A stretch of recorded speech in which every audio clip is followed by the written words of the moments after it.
안녕하세요. 정PT입니다. 오늘은 3장 체인 리액션에 대해서 한번 알아보겠습니다. 체인 리액션 첫 장에 이런 말이 나옵니다. 만성 통증을 가진 환자들은 그 부분이 진짜 실질적으로 통증의 원인인 경우는 드물다.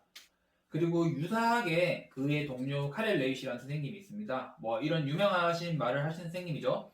호흡이 정상화되지 않으면 모든 움직임이 정상화될 수 없다. 도수 치료에서 유명하신 분이며 DNS에 좀 관여를 하신 유명하신 선생님이십니다. 얀다는 사슬 반응으로 그 근골격 병변에 대해서 좀 개념화하였고 그 부분이 아니고 다른 곳에서 좀 통증의 원인을 찾고자 하였습니다. 사슬 반응에 대한 거는 크게 세 가지가 있습니다. 관절학적, 그리고 근육학적 사슬, 그리고 신경학적 사슬 이렇게 세 가지가 있으며 좀 세부적으로 더 있긴 하지만 크게는 이렇게 세 가지가 있으며 이 세 가지는 서로 독립적이지는 않습니다. 서로 다 협력해서 이것이 문제면 얘까지도 영향을 미치며 또 반대로 얘가 문제면 또 이렇게 반대로 영향을 미치기도 합니다. 관절 사슬에는 이런 것들이 있죠. 자세적인 거, 그리고 키네틱적인 체인, 근육에는 우리 알듯이 근막 체인, 근육 체인 이런 거 많이 들어보셨던 거죠. 그리고 신경학적 체인, 토닝 머슬에 대한 거, 그 다음에 페이징 머슬에 대한 거, 그리고 리플렉시브 스테빌리제이션 안정화에 대한 거 이런 것들이 나와 있습니다. 이제 이 세 가지 한번 우리 알아보러 가보실게요.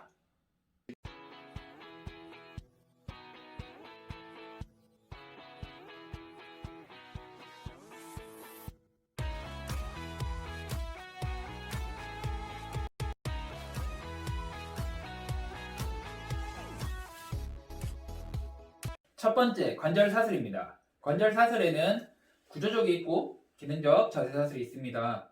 구조적 자세 사슬은 이런 거예요. 우리 그림 보면 두 가지 그림이 있어요. 이렇게 구부정한 자세의 그림이 하나 있고 그리고 업라이팅 된 자세의 구조가 있습니다. 그리고 요거는 이제 우리가 톱니바퀴가 있다라고 상상해 주세요. 톱니바퀴가 있다라고 상상해 주시고 만약에 골반 아래에 있는 톱니바퀴를 뒤로 굴렸어 이렇게.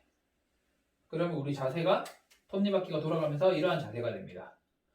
또 이거를 또 반대로 돌리면 다시 업라이팅 된 자세가 될 수 있습니다. 이거를 보고 우리가 떠올릴 수 있는 거는 우리 목의 디스크 혹은 목 통증이 이런 골반의 사슬을 움직였더니 다시 업라이팅이 됐네? 그러면 사실 목의 문제가 아니고 이 골반을 내가 똑바로 했더니 개선됐구나 이렇게 생각할 수도 있고요. 혹은 또 다르게 생각하면 얘 사슬을 똑바로 돌렸음에도 불구하고 얘가 이렇게 됐어. 그런 것들은 진짜 이쪽에 문제가 될 수 있겠죠. 그렇지만 다른 곳의 문제들이 이제 다른 곳 조직에 문제를 일으킬 수 있고 통증을 만들 수 있습니다.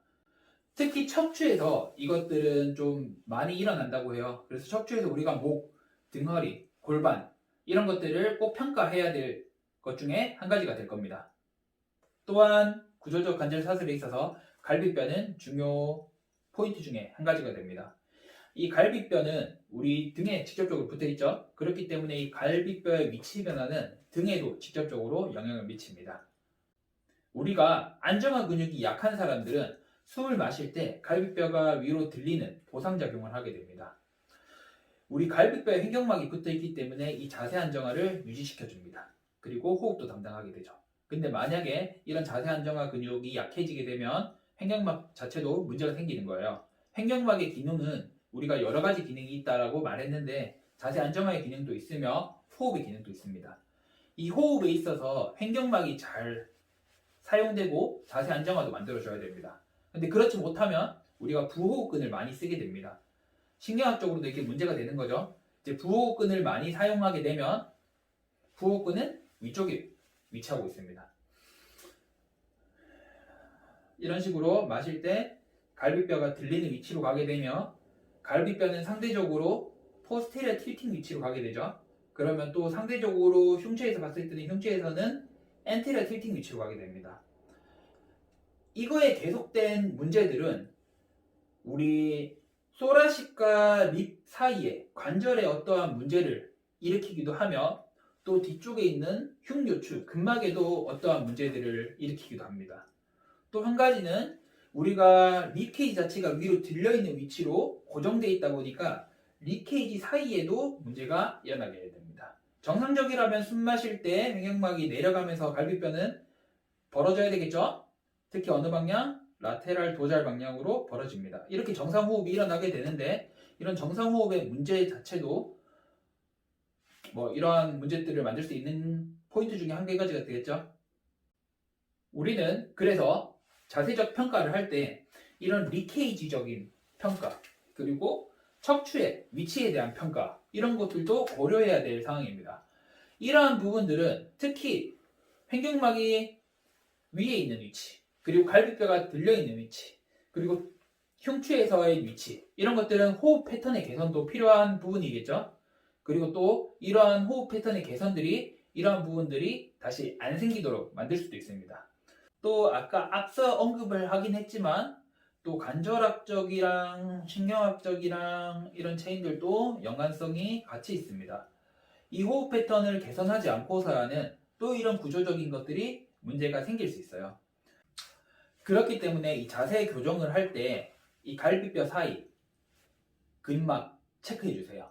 그리고 등, 갈비뼈, 이 관절도 체크해 주세요. 그리고 흉요추 근막도 체크해 주세요. 이 가동성이 모두 잘 확인된 후 꼭 호흡 훈련 또 해주세요. 호흡이 제대로 안 되면 이런 것들이 또 계속 반복될 수 있겠죠. 그리고 또 척추는 매우 취약한 위치에 있는 애들입니다. 그렇기 때문에 이런 트레이닝 해주셔야지 더 좋은 효과 발휘할 수 있고 또 진짜 원인들을 개선하는 것 중에 한 가지가 될 겁니다. 기능적 자세 사슬입니다. 기능적 자세 사슬은 키스톤이 되는 구조의 자세 위치가 병리 기능 이상에 영향을 준다라고 하였습니다. 그리고 이 키스톤이 되는 구조는 자세 근육근이 부착하는 골격 구조를 포함하고 있습니다. 이 키스톤 이제 어디 있냐라고 하면 스캐플라, 립, 펠비스가 있다라고 하였습니다. 자세에 따라서 긴장과 약화를 예측하였고 또 이 근육의 긴장감이나 약화는 달라진 자세 위치에 의해 발생할 수 있습니다.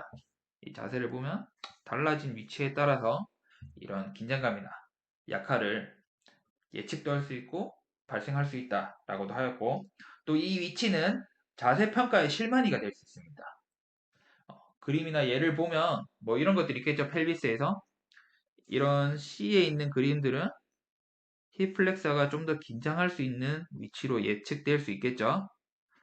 마찬가지로 반대는 이런 포셀 틸팅에 되어 있는 B 위치는 햄스트링이 긴장되어 있겠구나 라고 예측할 수 있겠고 이런 얀다는 자세 평가에 대한 것들도 뒷부분에 나와 있는데 그걸 보고도 너는 이런 것들이 긴장되어 있을 수 있고 약화가 되어 있을 수 있구나 사람 몸에서 보고 이제 평가하였습니다. 또 어깨에서도 마찬가지로 어깨에 있는 근육들이 어깨만 붙어 있는 게 아니고 척추에도 붙어 있기 때문에 척추의 움직임과 위치에도 관여한다 라고 하였고 또 뭐 이미 몸에서 다 보여주고 있으니까 너는 잘 관찰해서 그거를 뭐 평가하고 치료하면 된다 라고 하였습니다. 뭐 기능적 자세 사슬은 이런 위치에 대한 거 뭐 자세 위치 자체가 근육들의 어떠한 긴장감이나 약화 이런 것들을 만들 수 있으니까 이런 것도 한번 고려해서 한번 평가해야 된다 라고 한 거입니다. 운동사슬입니다. 운동사슬은 보통 열린 운동사슬, 닫힌 운동사슬로 알려져 있습니다.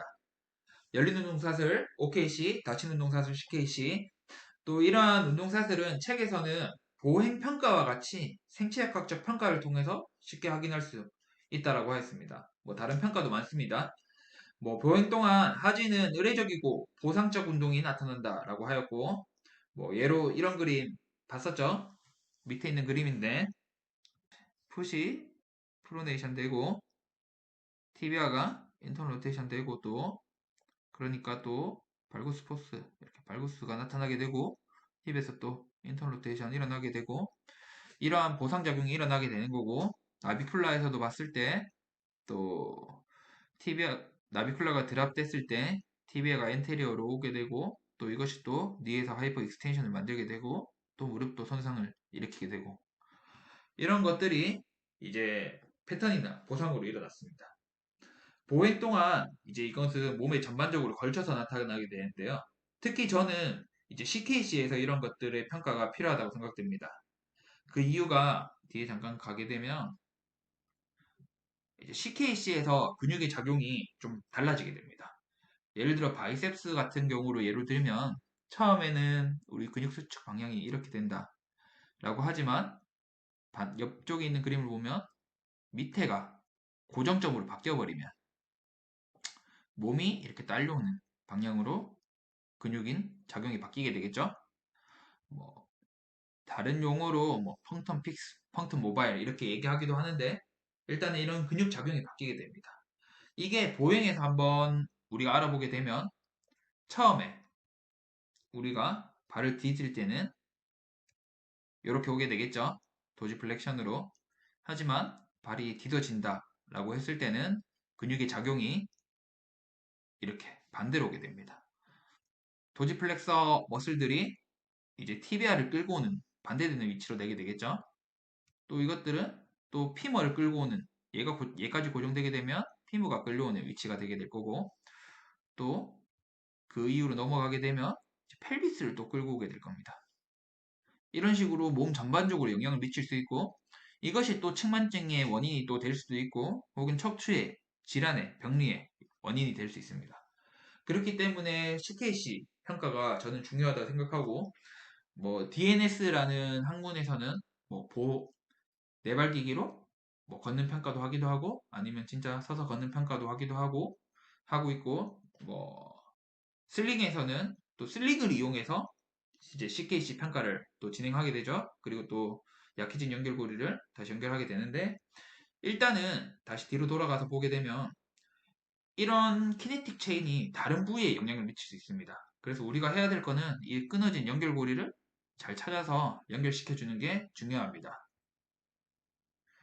또 어떤 연결고리가 만약에 끊어졌다면 선수들의 이제 퍼포먼스에 있어서도 수행력에 있어서도 예를 들어 밑에서 링크가 끊어지게 되면 이만큼 내야 될 거를 얘는 절반밖에 못 하게 됩니다. 절반만. 그러면 이제 다리에서 내는 힘, 트렁크에서 내는 힘, 엘보에서 내는 힘, 그 다음에 마지막 위스트에서 내는 힘까지 와서 수행이 일어나게 되는데 이 정도 할 수 있었던 거를 링크를 잘 연결하게 되면 여기, 여기, 여기, 여기, 여기 더 높은 수행력을 가질 수도 있고 혹은 링크가 또 끊어졌다라고 생각하면 여기, 여기, 여기, 여기, 여기 이렇게 낮은 수행력을 또 가져갈 수도 있는 겁니다. 이런 식으로 우리 링크를 연결한다, 깨진 링크가 없어야 되는 것은 매우 중요하고 선수들에게도 그리고 만성 통증을 가진 사람에게도 중요한 포인트 중에 하나가 될 겁니다.